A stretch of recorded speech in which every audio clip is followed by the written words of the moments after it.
Hey gorgeous, this is episode number 197. You are listening to Heart Sells Podcast. I'm your host, Christine Schlonsky, and I am super pumped that you are tuning in for Variety Friday. Today I want to share some tips with you of how to best connect with influencers. As we are approaching episode 200 and I have done 4 virtual summits, I have connected with a ton of influencers. And, some people said yes, some people said no to being interviewed, and that's okay. But there's a really smart way to go about it. And oftentimes I see that people don't do it. And oftentimes, I get emails that I don't even feel like I want to answer because it's all about the other person. And what you can do if you are in this place that you don't really know how to attract influencers, how to get them to give you an interview, give you their time, and then actually also promote your interview, it would really be helpful if you at least know about their work in a little bit more detail than just shooting out emails, inviting people, and requesting something right away.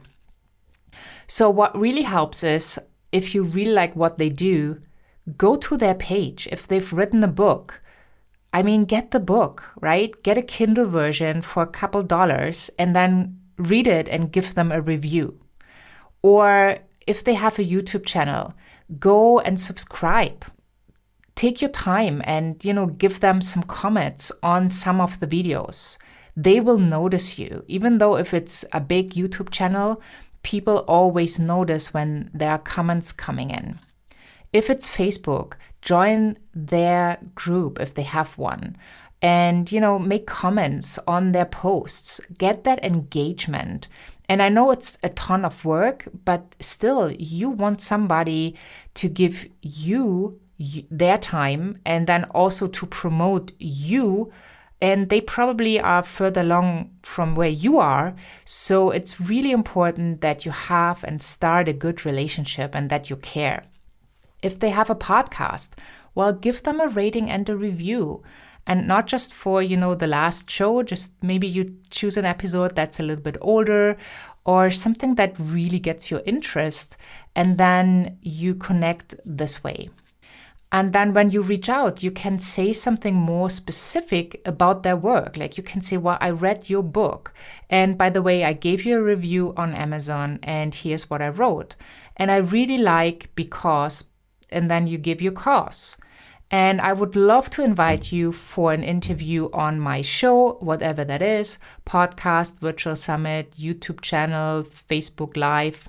No matter what, like when you reach out, have a really good reason so they understand that you are not just going for the interview because you want them to email their own tribe, but you have an interest into the person, into their work.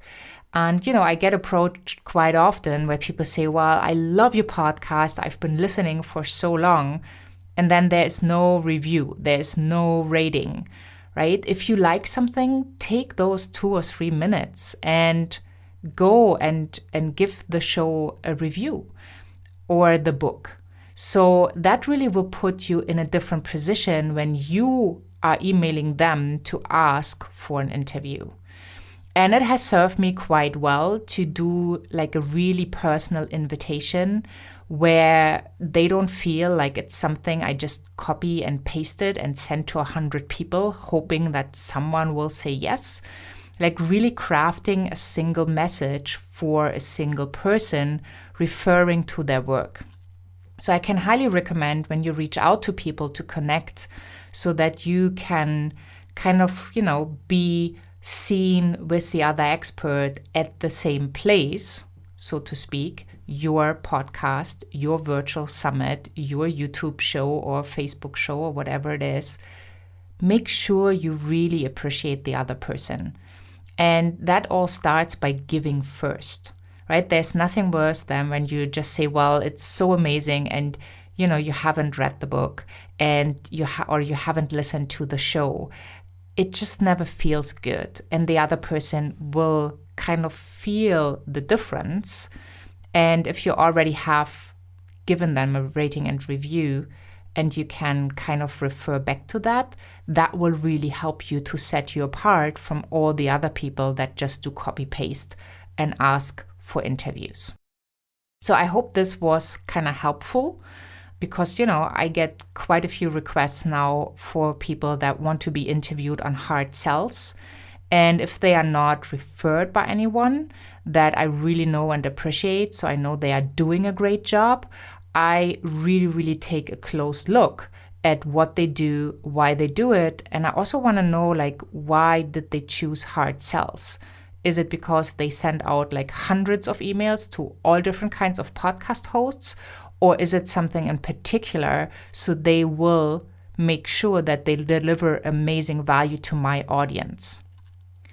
When you reach out the next time to an influencer and you hope to get them on your show, make sure you have a connection first, that they have seen you somewhere online or have the chance to do so, because after you reached out, they probably will take your name and Google or have somebody check on you, so they make sure that they are connecting with the right brands and the right names. If you don't have a name yet in the market, that doesn't really matter, right? That doesn't mean that they will not be, available for the interview. It just means that you need to show who you are and why you're reaching out. So I hope you got some value out of this, and I hope you are doing something to grow your list. May it be a podcast, may it be a virtual summit, or whatever it is that you feel good about. And lots of success.